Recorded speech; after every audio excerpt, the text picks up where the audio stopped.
Welcome everyone to Wednesday Night at the Lab. I'm Tom Zinnan. I work here at the UW-Madison Biotechnology Center.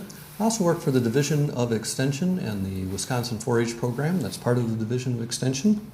And on behalf of those folks and our other co-organizers, Wisconsin Public Television, Wisconsin Alumni Association, and the UW-Madison Science Alliance, thanks again for coming to Wednesday Night at the Lab. We do this every Wednesday night, 50 times a year. Tonight's a pretty interesting thing. Yesterday was also an interesting day because it was the 125th anniversary of the publication of the Regents Report that ended up having that famous line on the plaque of continual and fearless sifting and winnowing. I wanted to point that out because it's one of the great things we get to do here. And since tonight is also about kids, it's particularly appropriate because I want to continue to invite Wisconsin 4-H youth and adult folks to think about coming to their campus and connecting to the people, places, and programs in science and throughout the campus. And tonight's a good example of the kinds of researchers that are doing things that help families and kids and to be able to advance their own science savvy. It's my pleasure to welcome back to Wednesday Night at the Lab Stephanie Jones. She's going to talk with us about sleep and child development, the A to Z's of building a healthy brain. Stephanie was born in Newburyport, Massachusetts, and she went to high school in Newburyport, Massachusetts. Then she went to the University of Massachusetts in Amherst, as did my mother-in-law, who may be watching. And there she studied psychology. Then she came here to UW-Madison to get her master's degree in clinical psychology and stayed to get her PhD in neuroscience. She's with the Wisconsin Institute for Sleep and Consciousness, which I think both things are a really good thing to have.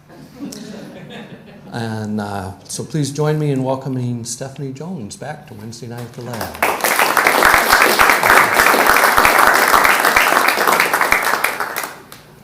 Hello, everybody. Thank you for coming, and thank you, Tom, Mike.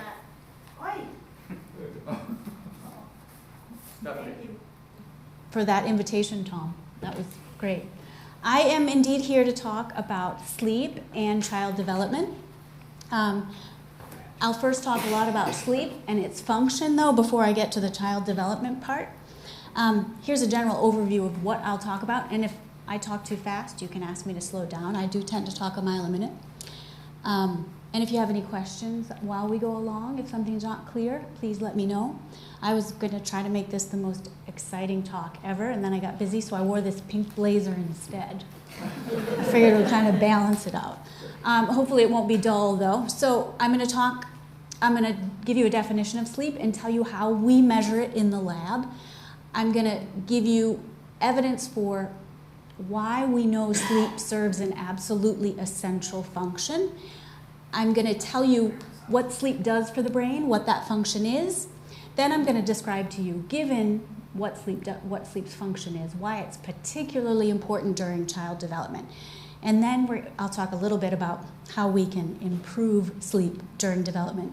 Development meaning childhood and old age. So what is sleep? It's a state of reduced responsiveness to the environment that's readily reversible. That means readily reversible means we can distinguish it from coma or hibernation, things like that. According to this definition, sleep appears to be a universal phenomenon. Every animal in which it's been studied, it seems to be present. Notice that I didn't say anything about immobility or inactivity. So in lots of animals, sleep doesn't mean they lay still. And it's certainly not an inactive time for the brain. On the contrary, it's a really active, busy time. Here we go. How do we measure sleep?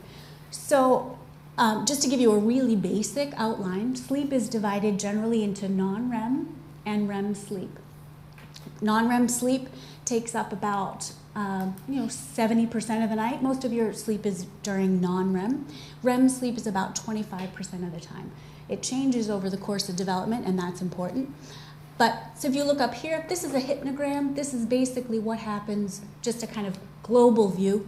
When you go to sleep, you descend down into non-REM sleep, stage 3 or 4. This is what we call slow wave sleep.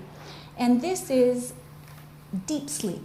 This is when your brain is it's at its most disconnected, and when you are sleeping the most deeply, meaning your arousal threshold is higher. And this is the kind of sleep, this slow wave sleep, that we associate with feeling restored in the morning, okay? So how do we measure it? We measure it with EEG.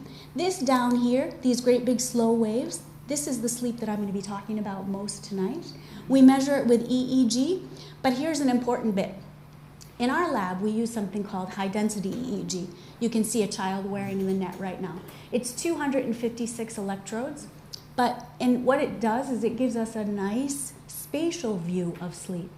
This is important because we now know that sleep isn't necessarily a global phenomenon. It can be a local phenomenon. So your parts of your brain can be asleep or can sleep more deeply, and the converse is true. While you're awake, you can have periods of microsleep, or little regions of your brain can go to sleep. So we use high-density EEG. We produce topo plots that look like this. When you see the dark red, this means that non-REM sleep, these great big slow waves, are most deep. There's most power there. So you'll be seeing a lot of these topo plots as I go along. Basically, this is just, in an adult, this is where most of the power in slow waves happens. Is that a top view of the brain? What are we looking down? Yeah, you're looking down on, yes, this is a top view. So these are supposed to be the ears and this is the nose. So the power here is sort of in the frontal cortex. Okay, so how do we know sleep serves an essential function? First of all, we spend a great deal of our lives sleeping. This is data from the Bureau of Labor Statistics, where I also learned that the average woman spends 17 years on a diet. So if you have been, when people tell you they've been married for 25 years, it's really more like 16 because you were unconscious for about 36% of that time. So presumably, if it weren't important, nature would have somehow rid us of it, right? Okay, the other thing is, as I alluded to when we first started, is sleep is universal. Every organism that has been studied, down to the lowly fruit fly, engages in sleep. And nature has devised or evolution has supported all kinds of adaptations for this behavior. This is a parrotfish. When he's going to go to sleep, he secretes a mucus bubble for himself. Dolphins and other aquatic mammals will sleep unihemispherically. This is so they put one half of the brain to sleep and keep the other awake so they can move and come to the surface to breathe, right? Birds, similarly, they will engage in unihemispheric sleep, and long-distance migrants will sleep in flight. So if they're coasting, over the ocean, let's say. So it's a universal phenomenon. This is my cat and my dog, by the way. So this is another piece of evidence to support the idea that sleep is essential, right? Evolution wouldn't have come up with all these ways of keeping sleep if it weren't important. Sleep is also dangerous. We don't think about that as humans, but for other animals out in the wild, right, the risk of predation is high. For us, sleep is dangerous in the sense that it comes at opportunity costs. We can't work, we can't reproduce. That's my cat again. In my family, we play a game, sleeping or dead, because this cat spends most of his time just like that. How else do we know it's important? It's developmentally regulated. So everything about sleep changes across the lifespan. So the time you spend in sleep changes across the lifespan. These are recommended sleep durations. You can see there's tremendous change. The composition of sleep changes across the lifespan. I'll go back to that slow wave sleep I'm going to talk about. As children, so this is the first year of life. During infancy, the first year, babies spend a lot of time in REM sleep. This is probably partly about developing motor systems, right? But as a child ages, the percentage of time the child spends in non-REM sleep, particularly this deep sleep I'm talking about, slow wave sleep, increases. And it does this in concert with brain development, right? So this is the first piece of evidence I'm going to give you that maybe it's an important part of brain development. This is an EEG. just from the front of the brain of an 11-year-old child. This is same location, same scale, a 20-year-old. You can see this is an incredible change, right? So the other reason I'm arguing that we know sleep is essential is because it is developmentally regulated. So how do we know it's essential and it has an essential function? It takes up a lot of time. Every organism does it. Every organism does it despite risks and costs, and it changes across development in profound ways. How else do we know sleep is essential? We know just generally that when sleep is abundant, the brain works well, right? We hear this all the time. Learning and memory is better. This is just some data. This is 8,000 students in Norway, 16 to 19 years old. This is just showing the relationship between grade point average and hours of sleep. So basically, as you can see, so this is fewer hours, more hours. As sleep increases, so does performance. I could have shown you any number of studies like this. This is just a kind of 3,000-foot view. How else do we know that sleep is important? We know that when we don't get enough sleep, things go really wrong. We know that emotion regulation is compromised. This is certainly the case in children, but in adults too. We know that learning is compromised. I'm showing you here, this is just for me to highlight for you that we know learning is compromised. This is one study where they took participants, they deprived them of sleep, and then gave them a task, a bunch of images, let them go off. They went to sleep. They came back the next day and were asked to look at those images along with some other new images. As you can imagine, the people who had been sleep deprived before the task did poorly, despite the fact that they slept after the fact. In contrast, the typically sleeping controls performed the task quite well. When we don't get enough sleep, so we're sleepy, we're grouchy. To put some, to make it concrete, we know that the risk of driving accidents is quite high when we are sleep deprived. Teen drivers are at the highest risk of car accidents due to falling asleep, and it accounts for about 50% of all crashes. And some major disasters, Chernobyl, for example, have been credited with sleep deprivation. So we know that when we don't get enough sleep, things don't go badly. But why is it? What is it about not getting sleep that makes things go badly? So what I'm going to tell you about tonight, what I'm going to argue is that sleep is the price we pay for synaptic plasticity, or learning during our day. So what is plasticity? Plasticity is the capacity for the brain to modify its structure and its function based on experience. This is the foundation of how we learn. So from the brain's perspective, plasticity is learning.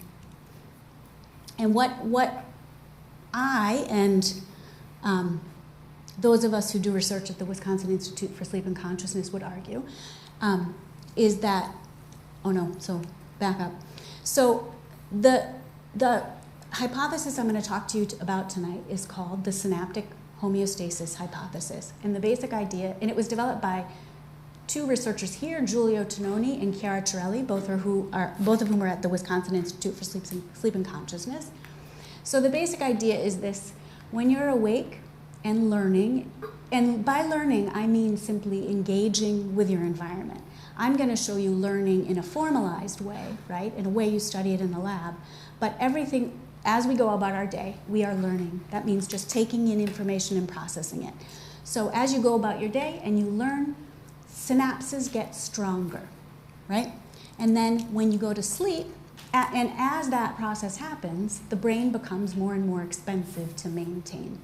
When you go to sleep, sleep takes down all of the noise or the synaptic weight of the day, and in that way, it enhances learning, memory, gist extraction, all those things. So that's the basic outline of the synaptic homeostasis hypothesis.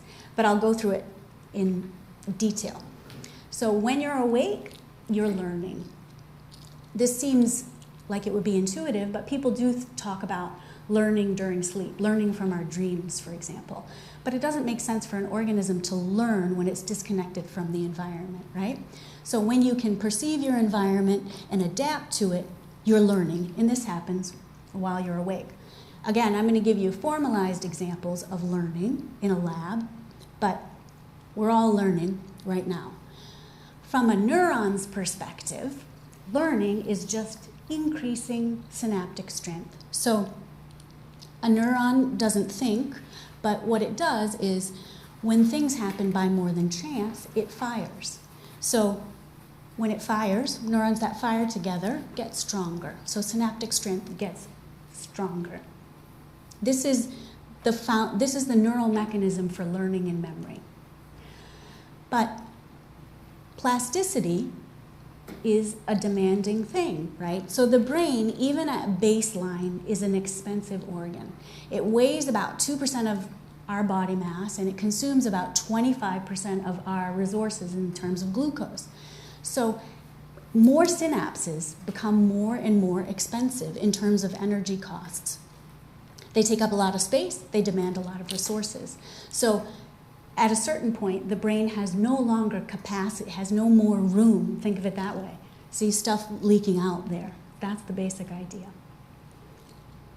So what does sleep do? And I'm going to describe in more detail. When I say sleep, I am talking about slow wave sleep. But so what sleep does is it is in the business of downscaling these synaptic weights. So in this way, sleep allows for the memory consolidation. All the things that we think about happen during sleep, right? You wake up and you've slept on a problem and suddenly it seems better. Gist extraction, insight, integration, consolidation of things you've learned. So what sleep does is that it basically takes down the noise of the day, and what emerges is what's important. So I like to think of it as a reset button. Everything good so far? I'm going to give you another summary. So what I just told you was that sleep serves an absolutely essential function. Waking is associated with learning, which is represented in the brain by increased synaptic strength. Sleep downscales synapses that aren't important and preserves those that are. In this way, it sort of it serves as a save button and a reset button. Yes? How does it differentiate synapses that are important from unimportant? No more questions for you.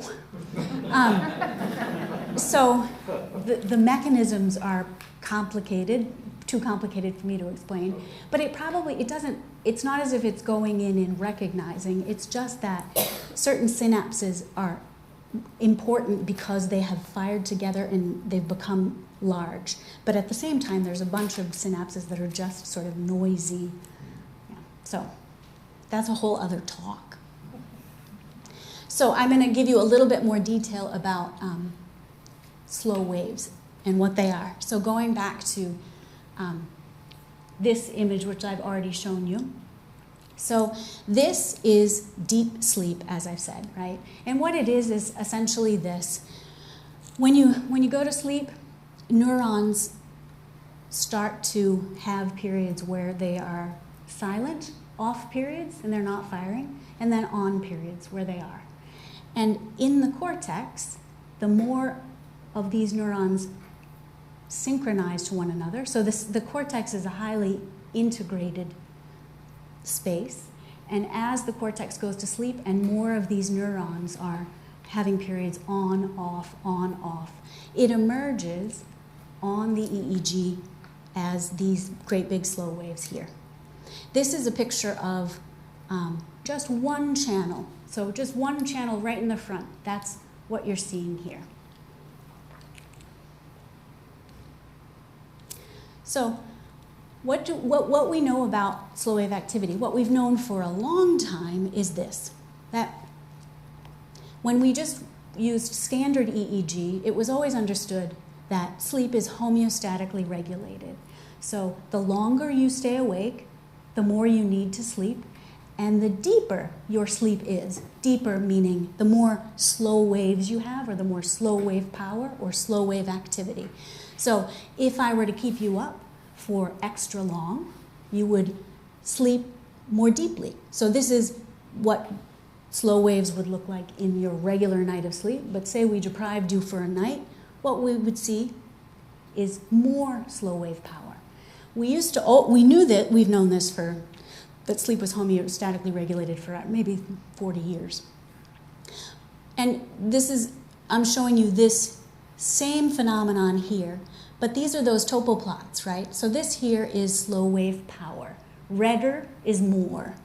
And so what we know from using high density EEG is that power is always greatest in the front of the brain. So this red electrode is the frontal electrode. So power is always greater here. As you sleep, this is the first sleep cycle, second, third, power dissipates. So you stay awake, you build up sleep pressure, as it were. Sleep pressure, the need to sleep, is dissipated by slow wave power. And it's important that slow wave power in an adult is always greatest in the front, because what we know now is that it's not just about sleep need, it's about use. So the more you use a brain region, the harder or the deeper it will sleep. So now I'm gonna tell you what I'm going to talk about plasticity and learning. And so remember, I'm saying that the function of sleep, the function of these slow waves, is to regulate plasticity, which is the foundation of learning, right? And I will show you some things that we have done in the lab to illustrate this plasticity-learning relationship. And again, so these topo plots, when you see red, that means slow waves are highest there. If you see blue, they're lowest. And I want to again stress that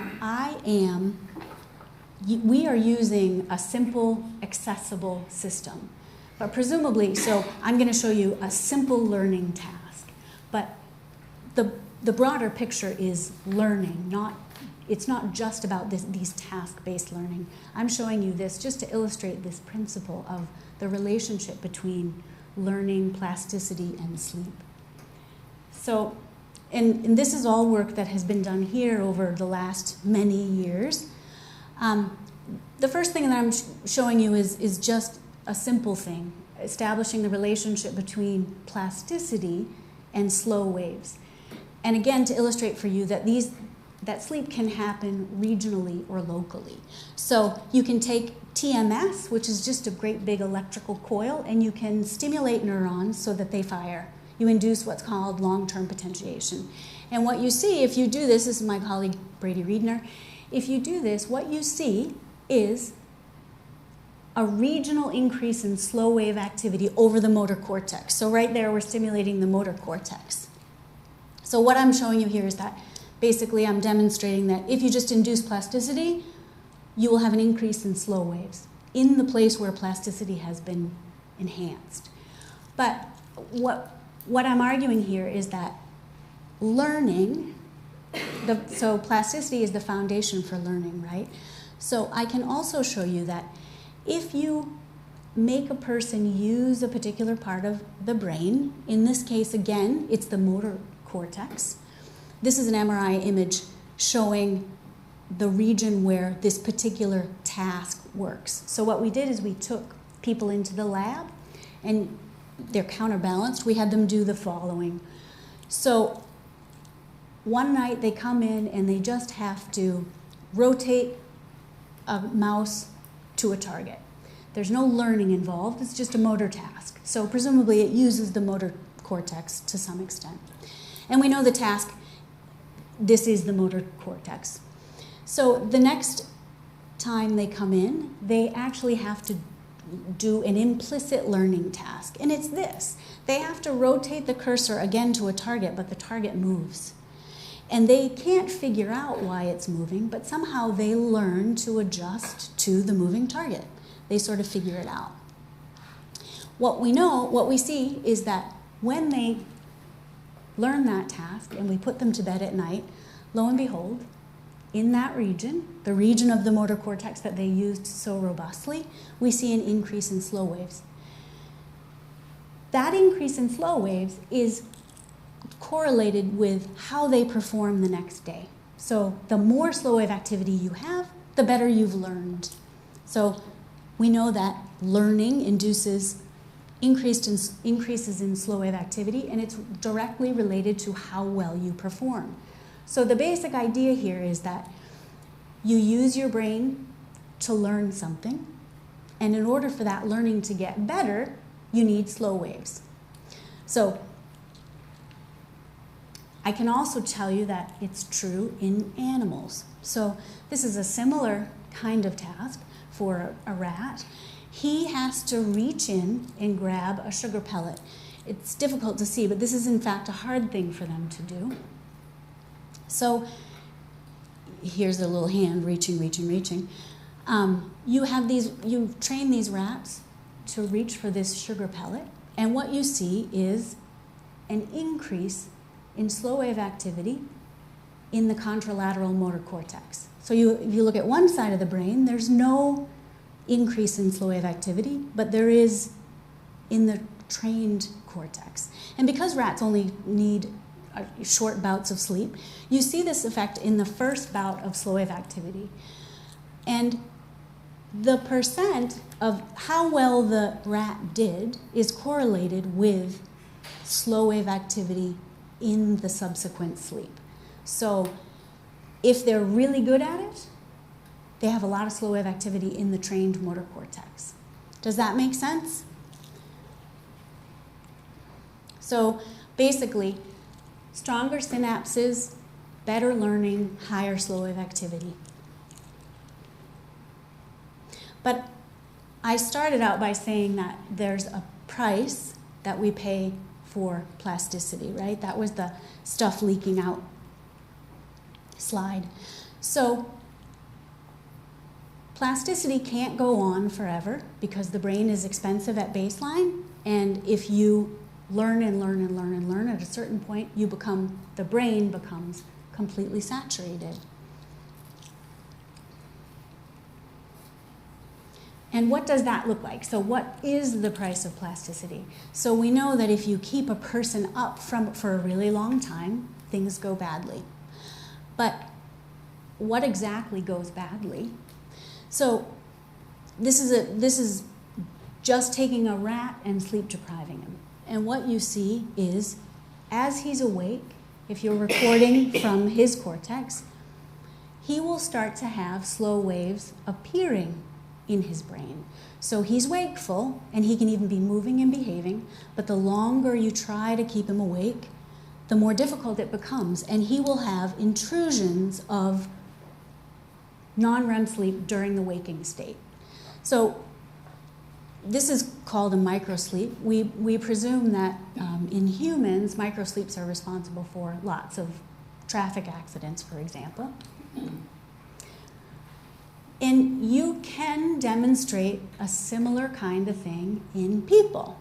So again, we know that the harder you use a certain area, the greater your use, the higher your need for sleep, for these slow waves.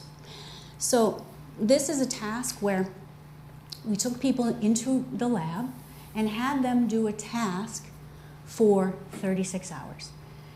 They either listened to an audiobook or they did driving simulation. So this is an MRI image showing you where. So these are complex tasks and they use lots of the brain, but I'm showing you a view of the cortex. And so the audiobook in general taps into this brain region, whereas the motor simulator taps into this brain region. So you keep them awake, they stay awake, and they're doing this task for 36 hours. The driving is activating this bilateral occipital lobe area. Can I ask a question here? Yeah. Are these oriented the same? One looks like, which is towards the front and which is towards the back? Because these two images look like they're, one's in the back, one's in the front. Yes. Is that the case? That's the case. So, yeah, it's a great question. I'm obviously not being clear enough. So, the audiobook is stimulating mostly this part of the brain, this network in the cortex. That front, right. And the driving simulator mostly is activating this posterior region here. Yeah.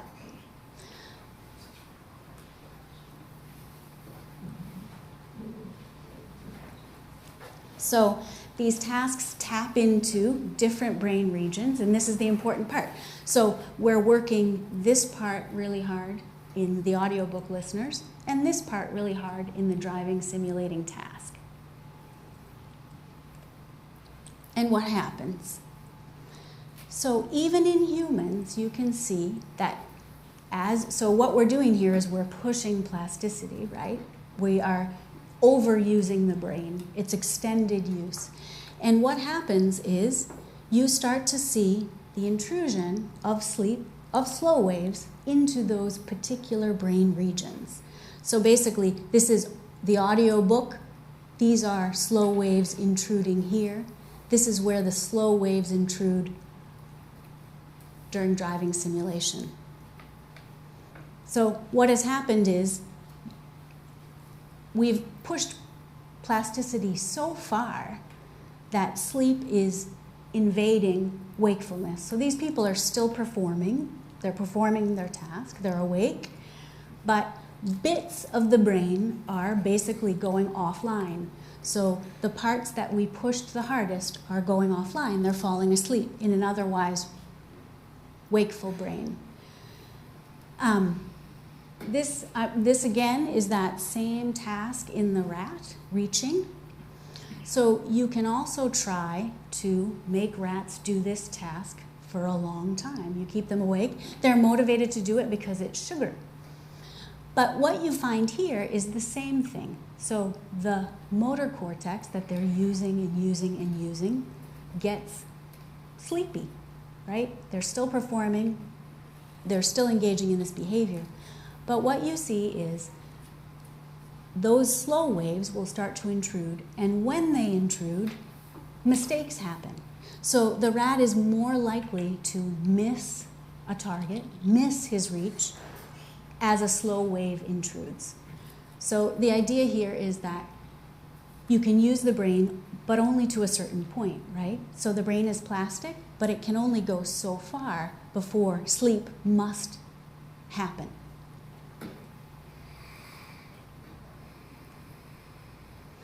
So what I've just argued is that sleep functions like slow waves, in particular slow waves of non-REM sleep, function like a reset button. So waking is associated with synaptic strengthening, and this forms the foundation of how our brain learns, how we learn.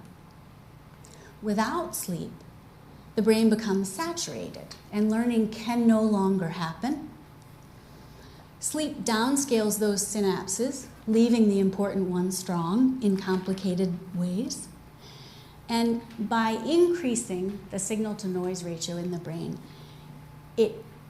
sleep improves memory and frees up space for learning the next day. So the argument is that rather than playing a really active role in, say, consolidating memory, what sleep is doing is taking down all the noise and revealing or leaving behind, takes down synaptic noise and leaves behind the important stuff, and in that way aids in memory consolidation.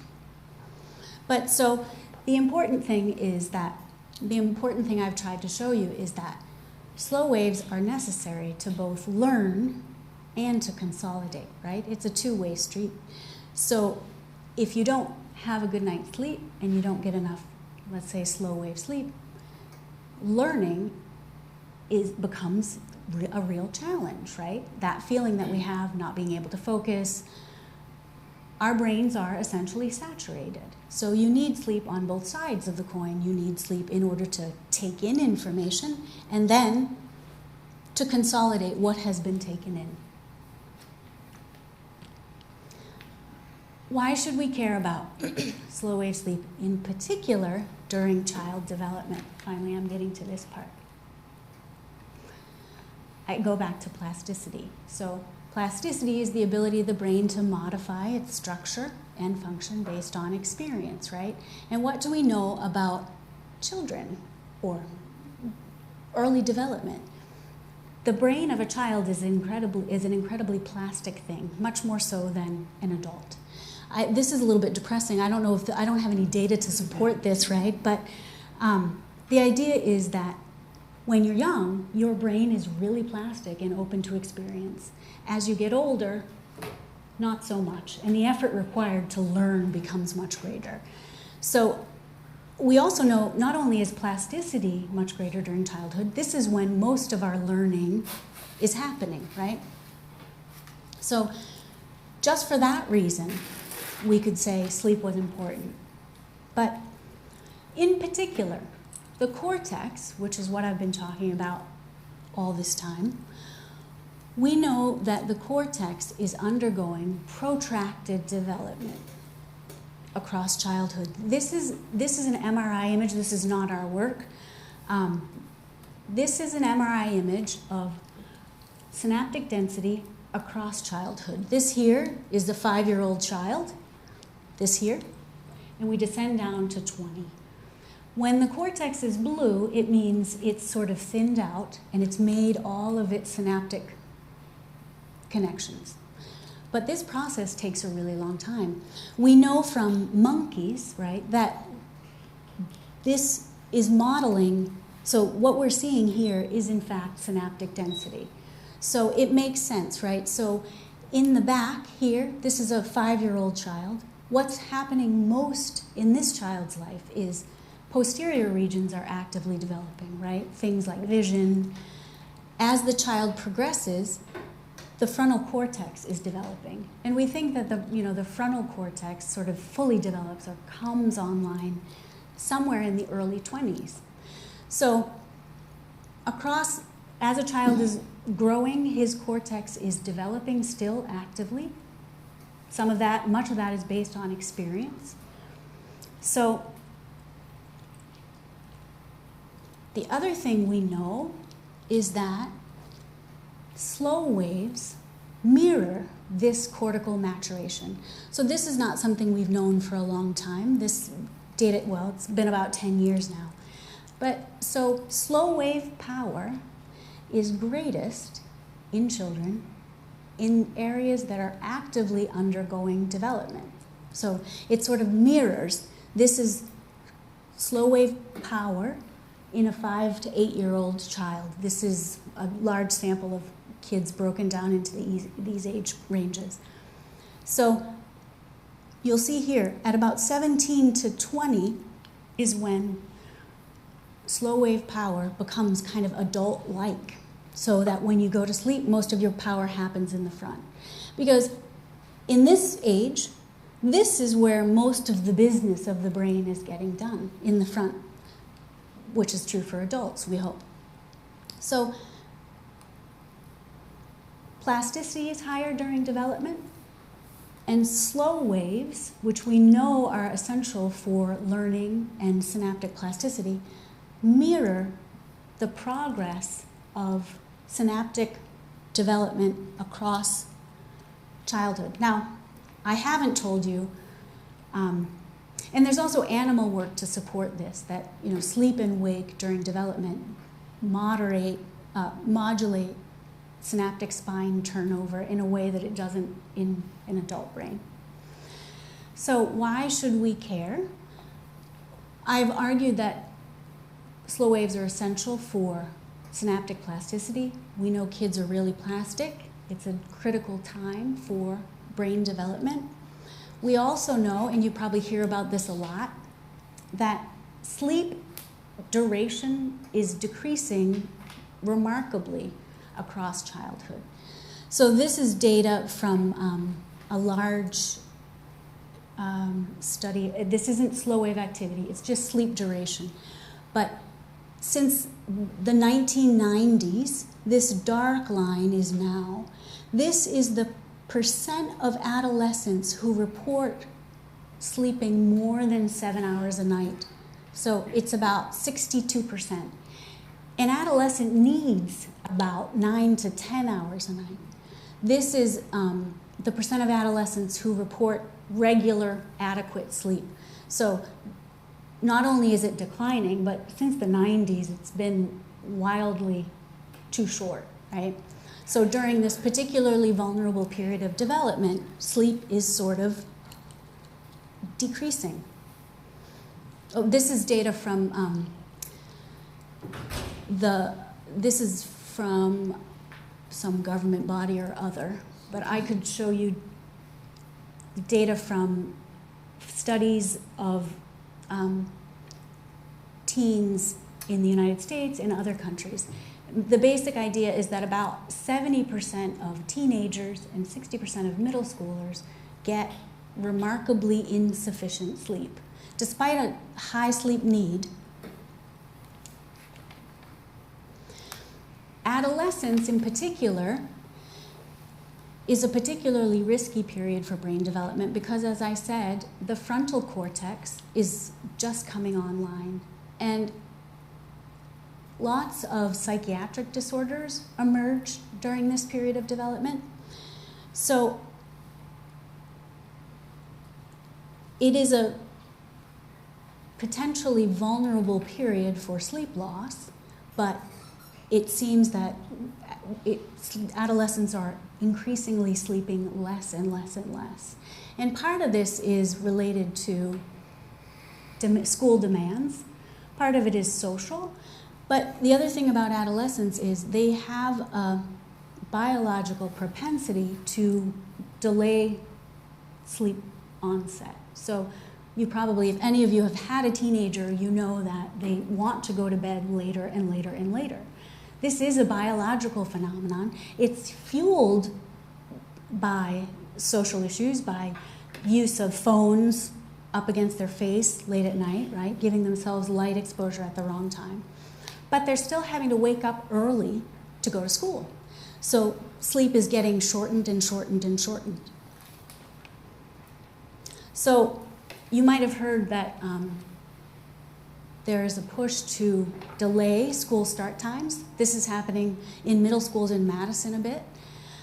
There's been some incredible data on positive outcomes for delaying school start times in adolescents. In particular, I mean, there's academic performance data, SAT scores, but also some startling data from districts across the country about traffic accidents. So in Minnesota, this one district, a large district, saw a 65% decline in teen car crashes in the morning when they delayed school start time 1 hour. So they looked at a 2-year period before the delay of the start time and then the 2-year period following.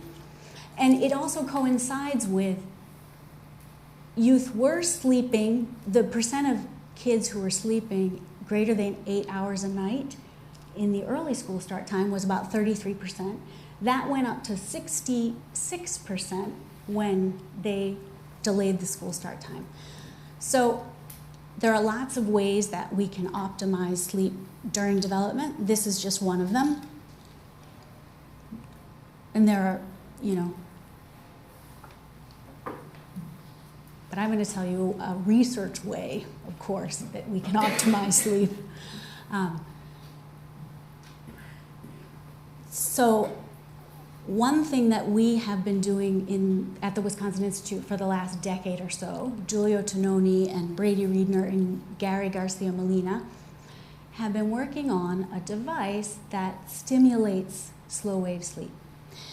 So for many years, we have known, 30 years we've known that if you play a tone during sleep, one of two things can happen. Either you arouse a person or you put them more deeply to sleep. So this is a biological phenomenon, but we have all been working on optimizing this functionality of the brain. And so this is a child wearing the device. So the device has been developed in concert with Philips Respironics. They are the partner who sort of put the thing together in this wearable platform. So for years, we would send people home with a giant laptop computer and all these electrodes, but now the thing has become this lovely device with an amplifier. There's an electrode under there that records EEG. There are headphones here that play the tone. So it's a closed loop system. It essentially, as you're sleeping, it recognizes slow wave sleep, and it has an algorithm that says, okay, this person is asleep enough, I'm going to play a tone and see what happens. So I have been particularly interested in using this device in adolescence. We've also used it in older age, people over 50, but I've been particularly interested in using it in adolescence because of this issue that adolescents have. Now, keep in mind, there are healthier ways to overcome the sleep debt that these kids have, but at the same time, it's usually a phase, right? So during high school, early college, kids are actively restricting sleep. Usually we outgrow this. But what I've wanted to do is use this device to see if we can improve slow wave sleep and cognitive function. So what I'm showing you here is this is just a baseline. This is a hypnogram. This is like the image I showed you at the beginning of the talk. This is a person descending into sleep. Here he is in his deepest sleep, comes back up. This is from an in-lab study. This is data from the device at home, just showing you that it does exactly what, it records sleep in exactly the way we would think it would do. Here is slow waves in one child when I am doing a stimulation, the tones are playing, versus, so this is a block of on stimulation, this is no stimulation. So what I remarkably have seen is that we can increase slow wave sleep from anywhere from 10 to 25% in a night of sleep in kids, which is remarkable. I mean, these particular kids weren't necessarily sleep deprived. They're doing their normal short sleeping. And this is data from two kids, an 18-year-old man and a 15-year-old boy, a week at home. So I had the kids wear the device at home. Sham is they're wearing it, it's just recording their sleep. Stimulation is I'm playing the tones while they're asleep. And you can see here I can increase slow waves by about 26% 1 week relative to the other. And in this child, 16%. So it's, I think, an exciting technology with a lot of potential, particularly in this sort of population where they are actively restricting sleep. It's not a tool that is effective in people with sleep disorders because you have to have enough slow wave sleep for the device to even stimulate you. But in adolescents or in people who essentially work too hard, right, don't sleep enough by choice, I think the device has a lot of potential. So, in summary, what I've said basically is that sleep is essential, and it basically serves as both a reset button and a save button. You need sleep to learn and to consolidate, and that's it.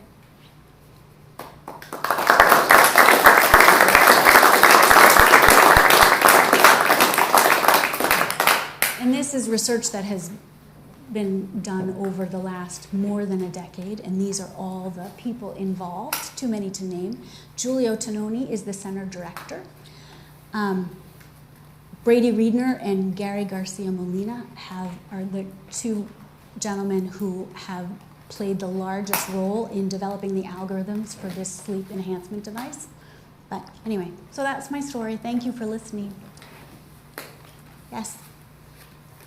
that stimulation, I'm visualizing that as being like white noise or something of that type. What if you would use trying to learn a language? Would you have the same effect? No, and it's not white noise, it is a tone. So, I think it takes, so think about it like this. So when you're asleep, your brain does a little bit of monitoring the environment, right? It has to because it's dangerous. So a tone can be a signal to wake up or a signal that it's okay. So we're sort of hijacking that natural system. The brain will make a determination, oh, this is a safety signal, I can sleep more deeply. So it's just a tone played at a certain volume at a certain point during a slow wave that causes this. So it's not just white noise, and it happens only during deep sleep. So what it does is it makes slow waves more efficient. You have to already have some, and once it detects that you're having some slow waves, it plays a tone and sends you more deep, will give you a volley of slow waves. So you're not learning. It's not, it's only causing you to sleep more deeply. Does it matter about the tone, the frequency, etc.? Yeah, so it matters less. So the tone is played at a certain frequency and a certain volume, but it seems to be there's a general, all people seem to respond to a kind of general outline of tones. Yes? 2 questions. Before you got to your slides about delayed school start times reducing accidents, you had an inset on one of your other previous PowerPoint slides from the American Academy of Sleep Medicine that showed recommended sleep durations and wake times. And the wake time was always 6:30 a.m. on that slide throughout all age groups. They were just altering the time that you went to bed. How does that correlate with what's going on in school districts? Bottom right. Oh, this here. Yeah. Yeah, so I'm not sure why they are giving you recommended wake-up times. That doesn't make any sense, actually. I didn't look at that. I never even noticed it. The American Academy of Sleep Medicine has, in fact, endorsed, as has the Academy of Pediatrics, endorsed delaying school start times in teens. The second question, when you were showing the power of the slow waves, and there was in young children a lot going on in the occipital, and in older kids a lot going on in frontal. It's blue the whole time in the parieto-temporal region. What's going on with that? Nothing developed there? No. So that's just where peak slow wave activity is. The whole brain is having slow waves, but we just know that the part of the brain that's been used the most in adults, it's the front, has the highest slow wave power. So the most is happening there. It's a relative scale, right? So all parts of the brain are having slow waves. Slow waves travel all over the place. They tend to start in the front, they move to the back, especially the big ones, during the process of falling asleep, for example. But they can, in fact, start anywhere in the cortex, usually smaller waves. So they are everywhere. It's just that's where the peak of power is. Yeah, it reminded me when you talked about parts of the brain going to sleep. From the researches I read, Sejnowski being one of them, where the discussion is about how learning works in the sense that you do a Pomodoro method and you do an intense study and then you do a relax, you don't go to sleep. And there's a substantial integration if you give yourself 10 minutes between intense mental activities. Is there a sleep component going on when they do a 10 minutes of unfocused activity versus the focused activity when you're trying to really get into something complex?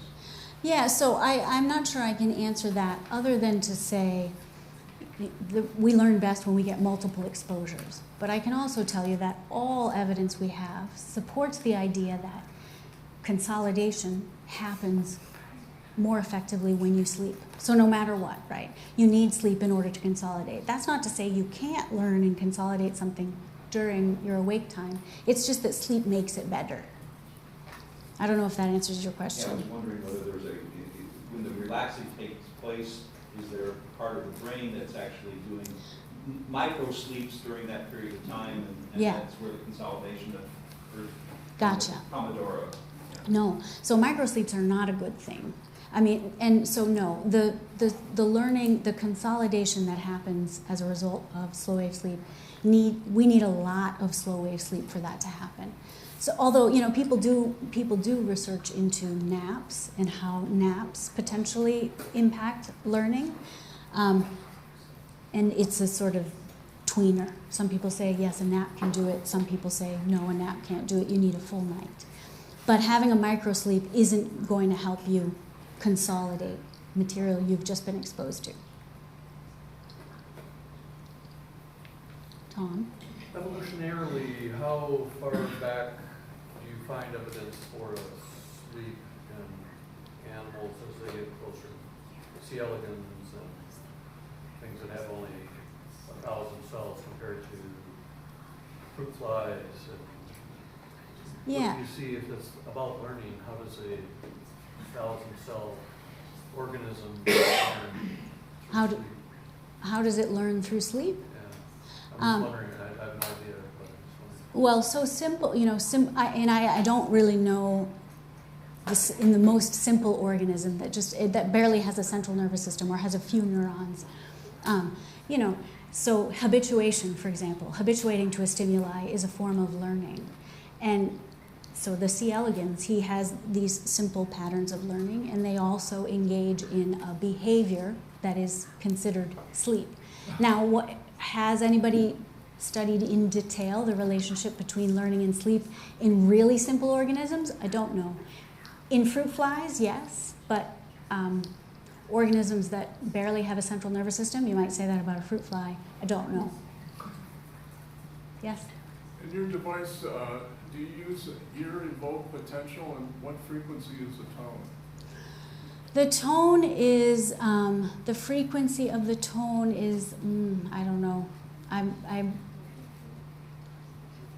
It's not, but we're not getting an evoked potential. We're not looking at evoked potentials. I mean, so what we do is when we bring somebody into the lab, we look at their hearing threshold, you know. So this is a tone that is barely audible even when you're awake. So you do get an evoked potential when somebody listens to it and they're awake. But the tone is supposed to be barely audible to you when you're awake, and then when you go to sleep. So in that way, it doesn't arouse you when you're asleep. So there's Now, no evoked potential when you're asleep? so you can get evoked potentials when you're asleep, but I don't know that we've never looked at this with this particular device. But I mean, it is registering, the tone registers in the brain, right? Insofar as it will create a volley of slow waves. So it'll send a person more deeply into sleep. But we tried using the device in older people over the age of 50. And if you remember that slide I showed you with slow wave power, just the EEG, the child had giant slow waves. When you get to be 50, particularly, you know, men over 50, slow waves are barely recognizable. They have very low amplitude.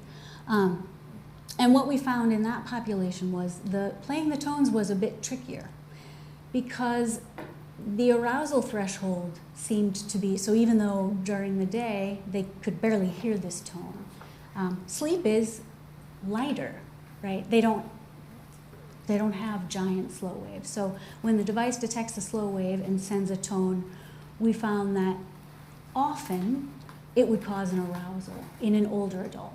Not universally true. So this is a device that will hopefully be used in that population, but it probably requires a little more tweaking before it's universally effective in older adults. Yes? Your analysis, did you also find the slow wave enhancement, whether short-term memory and long-term memory were improved among adolescents so that it becomes a big component, especially when they have to take exams, Yes. semester or Right. next week? Well, this is what I want to know. So what I showed you was only that I know I can enhance slow wave sleep. So first of all, just the fact that slow waves can be enhanced is a little surprising to me in that population, because when you see a child sleep, a teen sleep, you would imagine it had a ceiling effect because they have so much slow wave power. Looking at a teenager versus an adult is like looking at a Mack truck next to a Volkswagen Beetle. I was surprised that I could even consistently enhance a system that seems otherwise perfect. But what I'm starting a study, hopefully, this fall, where I will look at that very question. So what I want to know is, can I take teens at home, measure their performance 1 week where I'm just recording their sleep with the device, and then another week where I'm enhancing, and do I see a difference? So it's an open question.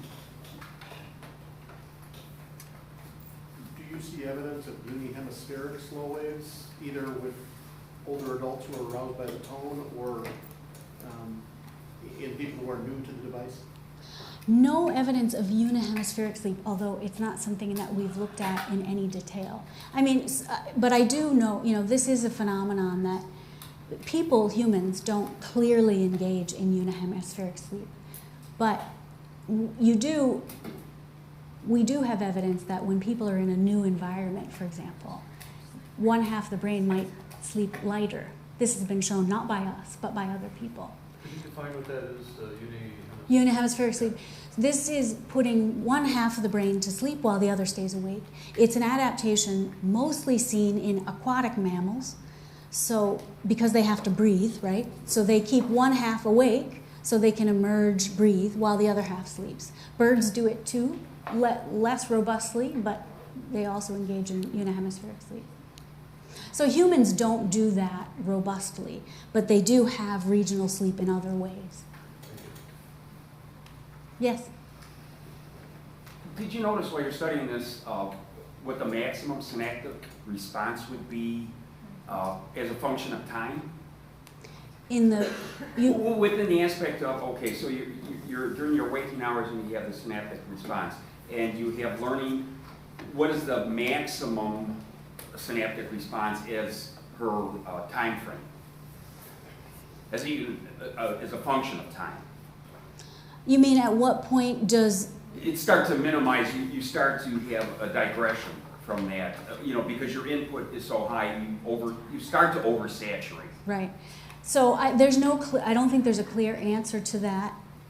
You mean in a human? At what point have you become saturated? Well, yeah, I mean, more or less in a bell curve kind of situation. And obviously there may be some extremes that would be a different response, but for the most part, you're going to have something within a time function where you say, oh yeah, we noticed that after maximum synaptic response, that after 20 minutes or an hour, we start to notice almost every time that it digresses.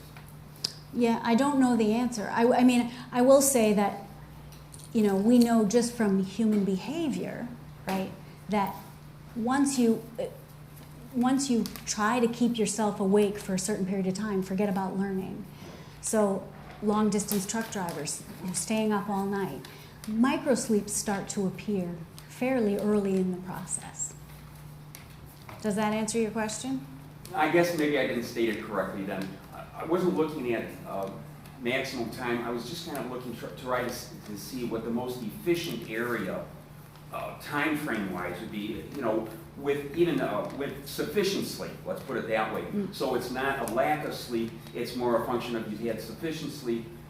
What correlation does it have between the synaptic response and a function of time? Where even at that point you start to oversaturate, or you start to watch the amount of synaptic response decrease, even with the correct amount of sleep. Yeah, I don't know, and I don't know that anybody knows, but certainly I don't know. Okay. I have a second question, if I could ask that. Do you have the same function with the amplitude of the sleep waves time-wise, or is it more of it, increased time gives you more amplitude every time? Well, so when you stay awake and you go to sleep, power, we can think about it as amplitude, right? But Power is always highest as soon as you go to sleep. So the longer you stay awake, the more deeply you sleep right away. So power in slow waves is always greatest at sleep onset in the beginning, and it dissipates as time goes on. And this is this happens for every adult, every person. This is a fundamental feature of sleep, that it's homeostatically regulated. You stay awake. As you stay awake, you are building sleep pressure. When you go to sleep, power in slow waves is highest in, say, that first cycle of sleep, and it degrades slowly. Power degrades across time. Yeah, so even if you have slow waves later in sleep, the power is not as great. Exactly. Yep. Any other questions? But now, Okay. thank you very much. Thank you.